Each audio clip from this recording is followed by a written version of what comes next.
tay nó bỏ vô miệng sao nó xong cứ ói vào tay to rồi tôi lại ói xong nó tỉnh à hồi chán tôi này họ chán chạy con này hồi chán tôi ôi trời ơi bà thôi bấy nhiêu lại đấy phần này cô cho nhiều rồi hồi chán tôi chỉ dẹp cái leo to có thì phi để mình dọc mà phi tới đi rồi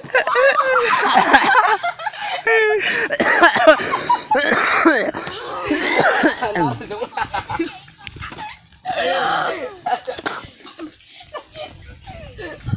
đập vào đây một chút ý phần của nó là mỏ chú chồng ơi để tôi hiểu khi con gái nhau sao anh con nói bệnh nữa rồi kìa. thái lọ cái áo kìa Tiếp đi.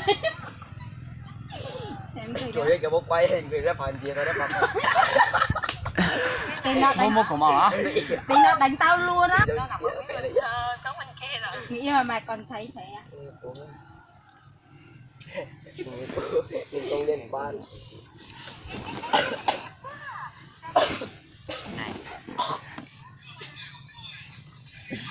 Bây giờ chỉ là nếu mà chị thì nó không bằng đẹp thôi sẽ cách của. ủa đây mà cứ tin là tao thì mẹ Ý là không làm nhưng mà người ta thầy bảo là cứ làm như thế. thì bảo là nó uống rượu say xong nó cứ đợi đi nó tỉnh ngày mai mới tỉnh rượu nhá. nó ngủ đây này bây giờ cho nó ngủ quay nên phải bụng là chết.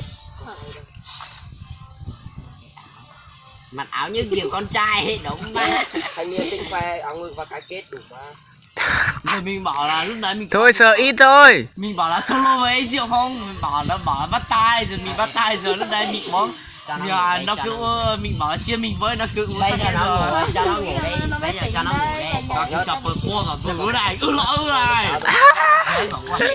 chỉ cho nó ơi chỉ qua lên xuống Chỉ chạ bây giờ chế nhí vô lên để đỡ lần Nó có khỏi đi nó. Rau. má vừa nãy con say với chân mà mình chất hai thằng rồi ra. con say với là anh Phi nó ngồi bên kia mát thấy ngang con trời đi qua bên kia hai cái chú mình ngủ anh ngờ về tới đây đúng má mới ngủ được một mức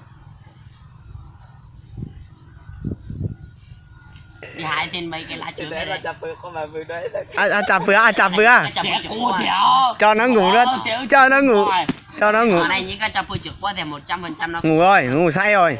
say rồi mà mình cứ làm cái này cho nó ngủ mình là bác sĩ mà nhé ông ngoài chỉ đánh chỉ dùng dẹp lò để sẽ mình là bác sĩ cứ nói mình bảo Chúa vừa chạy óp bên gì á. Nếu nhậu Bên gì á, cũng kia cũng đi xuống điêu xíu ra đông tiền từ vậy gì cháy á. này con trai sẽ bảo nhau với con gái á nhá từ nay con trai bảo nhau với con gái á cấm rủ từ nay cháu chế bị cân sù lô cháu chạy ngồi xe rồi Ok.